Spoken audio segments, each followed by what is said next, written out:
Heinz Buschkowsky is the mayor of Berlin's working-class district of Neukölln. More than half its population are guest workers and immigrants. For years, Buschkowsky has played devil's advocate in the ongoing integration debate. He's become a familiar face on national television, and now he's published a book about his district and stirred up controversy all over again. Neukölln has come to stand for failed integration. From machismo and women in headscarves, unemployment, crime, schools under siege, and a culture of poverty.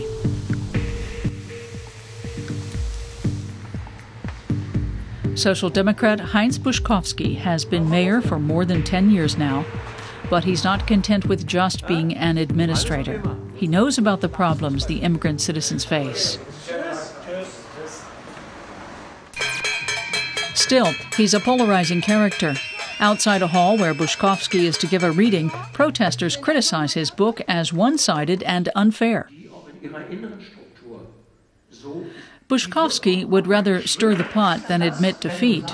He's convinced that integration won't move forward without sanctions, cutting child benefits for parents of truant kids, for instance, one of many proposals that his Social Democratic Party is having trouble warming up to. But Buschkowsky doesn't mince words. Immigration is not a test for our social system. For many children, their own parents are the greatest threat to their futures. A society that doesn't demand integration shouldn't be surprised when nobody responds. We are here, and here our laws apply, and here our culture holds sway. Fellow Social Democrat Aziz Bozkurt sees statements like these as dangerous. I'm not saying that Mr. Buschkowsky is a racist through and through, but the source of these statements and this kind of rhetoric is not positive. And of course, that creates a situation where this kind of thing becomes socially acceptable. Buschkowsky flatly rejects this criticism, though it hardly surprises him.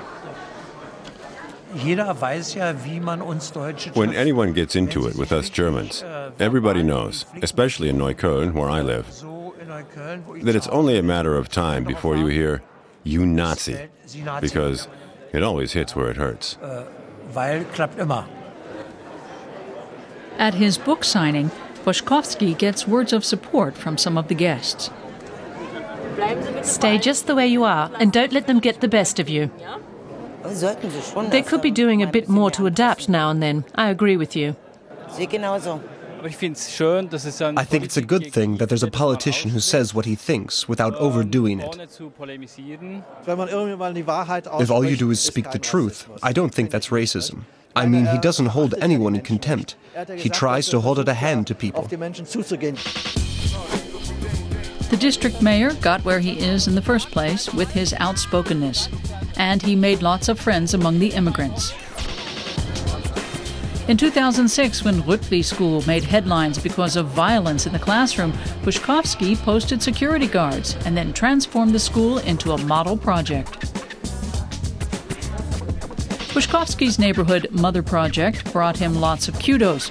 Since 2006, mothers with immigrant backgrounds have been offering support to other immigrant families in matters of education and parenting. Most residents will admit that Buschkowsky has accomplished things as mayor, but some think that with his book, he simply overshot the mark. Mr. Buschkowsky achieved a lot with good integration policies, but then he opened his mouth and tore it right down again.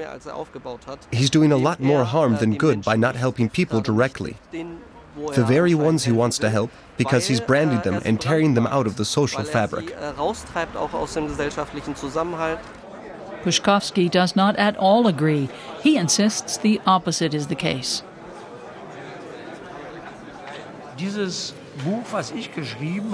This book I wrote is all about how to implement tangible and intensive integration policies with the aim of bringing people into society at large and not shutting them out of it.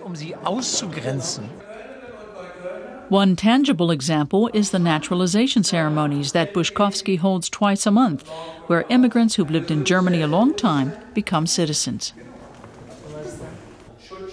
Even more hands-on are steps like the introduction of obligatory daycare for toddlers and more full-time grade schools.